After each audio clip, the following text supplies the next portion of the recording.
ইতিমধ্যে তোমালোকে হয়তো সকলোৱে জানাই যে পদ কাক বোলে, পদ কেই প্ৰকাৰৰ আৰু কি কি, বিশেষ্য পদ বুলিলে কি বুজা, বিশেষণ পদ কাক বোলে আৰু পদৰ সঠিকভাৱে ব্যৱহাৰ কৰি কিদৰে এটা শব্দৰ গোটক অৰ্থপূৰ্ণ বাক্যলৈ পৰিৱৰ্তন কৰিব পাৰি, এনেবোৰ কথাৰেই আমি আজি আলোচনা কৰিম। প্ৰথমতে আমি চাওঁ যে অসমীয়া ভাষাত পদ বুলি ক'লে আমি কি বুজোঁ। তোমালোকে দেখিছা আজিৰ এই পাঠটিৰ সংখ্যা হ'ল 3, অৰ্থাৎ আমি আলোচনা কৰা পাঠবোৰৰ ভিতৰত ইয়াৰ স্থান হ'ল 3 নম্বৰ, অৰ্থাৎ আমি আজি পদ পাৰ্টছ অফ স্পীচ নামৰ পাঠটি আলোচনা কৰিবলৈ লৈছোঁ। চোৱা, তোমালোকৰ আগত স্ক্ৰীনত দুটা বাক্য লিখা আছে। মিতালীয়ে গান গাইছে, ভাস্কৰে ফুলত পানী দিছে। এই বাক্যকেইটাত ব্যৱহাৰ হোৱা প্ৰত্যেকটো শব্দৰ অৰ্থ আছে। এই শব্দবোৰেই হৈছে পদ। অৰ্থাৎ পদ কাক বোলে, এই প্ৰশ্নটোৰ উত্তৰত আমি লিখিব পাৰোঁ, কোনো এটা বাক্যত ব্যৱহাৰ হোৱা শব্দবোৰক পদ বোলে। ইয়াত অৰ্থযুক্ত শব্দ বুলি কৈছে। অৰ্থযুক্ত শব্দটোৰ ব্যৱহাৰ নকৰিলেও আমি ক'ব পাৰোঁ যে কোনো এটা বাক্যত ব্যৱহাৰ হোৱা প্ৰতিটো শব্দকেই পদ বোলে। কাৰণ শব্দ কাক বোলে বুলি শিকোঁতেই আমি গম পাইছিলোঁ, এটা বা ততোধিক আখৰ লগ লাগি যি অৰ্থপূৰ্ণ গোট সৃষ্টি কৰে তাকে শব্দ বোলে। গতিকে বাক্যত ব্যৱহাৰ হোৱা প্ৰতিটো অৰ্থপূৰ্ণ বৰ্ণৰ সমষ্টিক শব্দ বুলি কোৱা হয়। সেয়েহে অৰ্থযুক্ত শব্দ নিলিখিলেও কোনো অসুবিধা নহয়।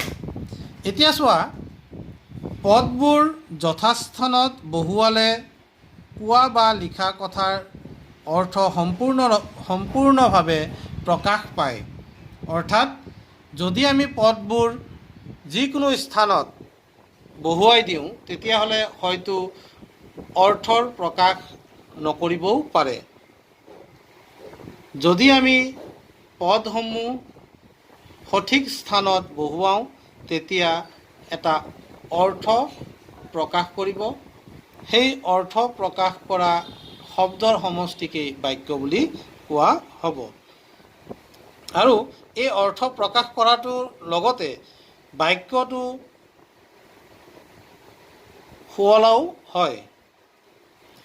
পদ কেই প্ৰকাৰৰ বুলি ক'লে তোমালোকে ক'ব লাগিব, পদ 5 প্ৰকাৰৰ।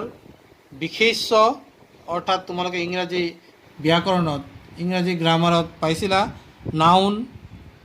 বিশেষণ, ইয়াক তোমালোকে পাইছা এডজেক্টিভ। সৰ্বনাম, প্ৰনাউন। ক্ৰিয়া, ভাৰ্ব, আৰু অব্যয় তোমালোকে পাইছা এডভাৰ্ব। এতিয়া কৈছে, আজিকালি অব্যয়ক পদৰ ভিতৰত ধৰা নহয়। যদি অব্যয়ক পদৰ ভিতৰত ধৰা নহয়, তেতিয়াহ'লে পদ কেই প্ৰকাৰৰ বুলি ক'ব পাৰোঁ? পদ 4 প্ৰকাৰৰ বুলিও ক'ব পাৰোঁ। আচলতে 4 প্ৰকাৰৰ বুলি ক'লে এই অব্যয় পদটোৰ কথা আমি বিশেষকৈ উল্লেখ কৰিব লাগিব। সেয়েহে তোমালোকে যদি লিখা পৰীক্ষাত, তেতিয়া পদ কেই প্ৰকাৰৰ বুলি লিখিবা?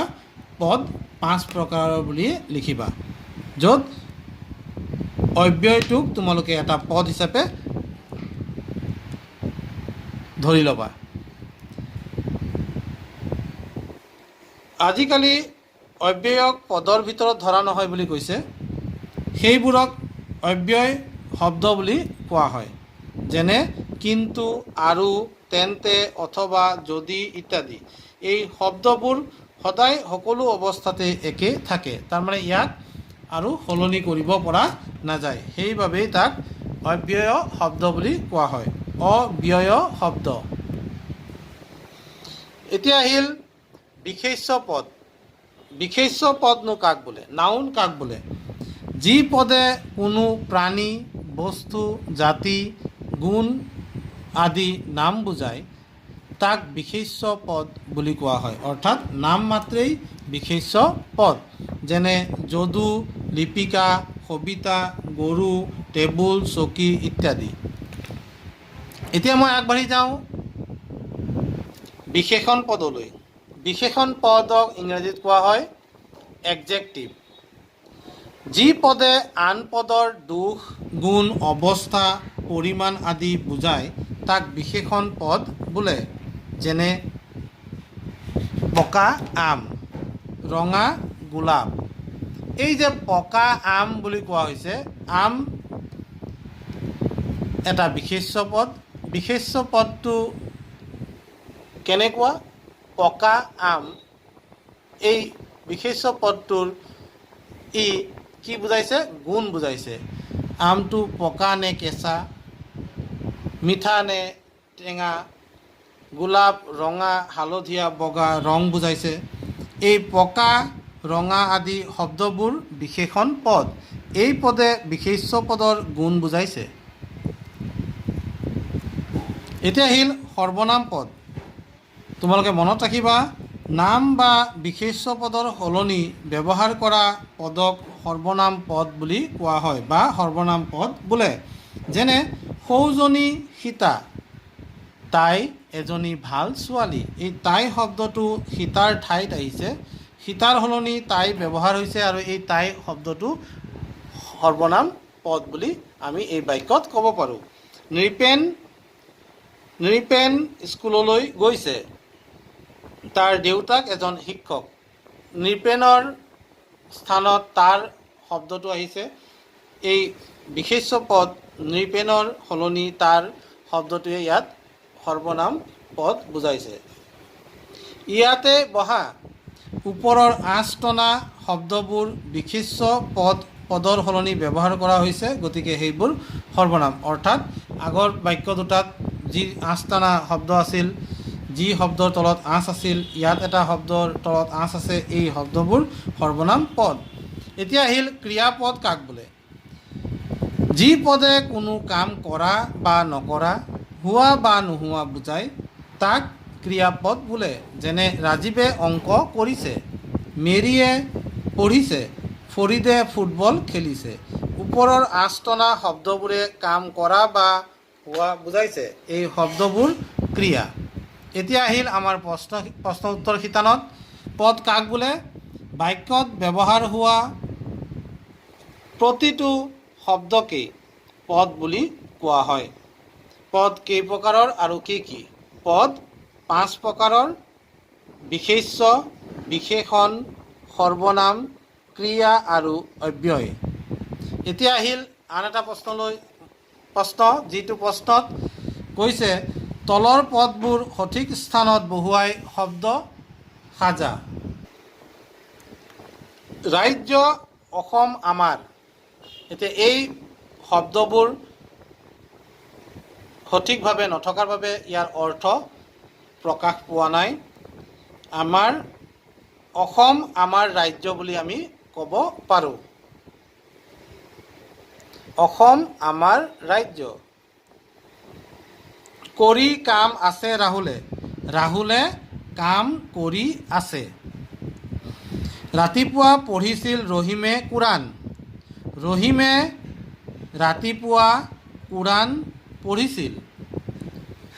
দিশত সূৰ্য পূব হয় উদয়, সূৰ্য পূব দিশত উদয় হয়। ছাত্ৰ শ্ৰেণীৰ পঞ্চম ভাস্কৰ, ভাস্কৰ পঞ্চম শ্ৰেণীৰ ছাত্ৰ। এইদৰে তোমালোকে এইখিনি ঠিক কৰিব লাগিব। বিশেষ্য পদ কাক বোলে? যি পদে কোনো প্ৰাণী, বস্তু, জাতি, গুণ আদিৰ নাম বুজায় সেই পদক বিশেষ্য পদ বুলি কোৱা হয়। যেনে ৰাম, ৰহিম, আম, আপেল, নদী, ব্ৰহ্মপুত্ৰ বিভিন্ন ধৰণৰ নাম চকু জপাই তোমালোকে যিবোৰ দেখা পোৱা, যিবোৰ বস্তু তোমালোকে চকু জপাই দি মনত আহে, সেই বস্তুবোৰ সকলোবোৰেই কি হ'ব? বিশেষ্য পদ।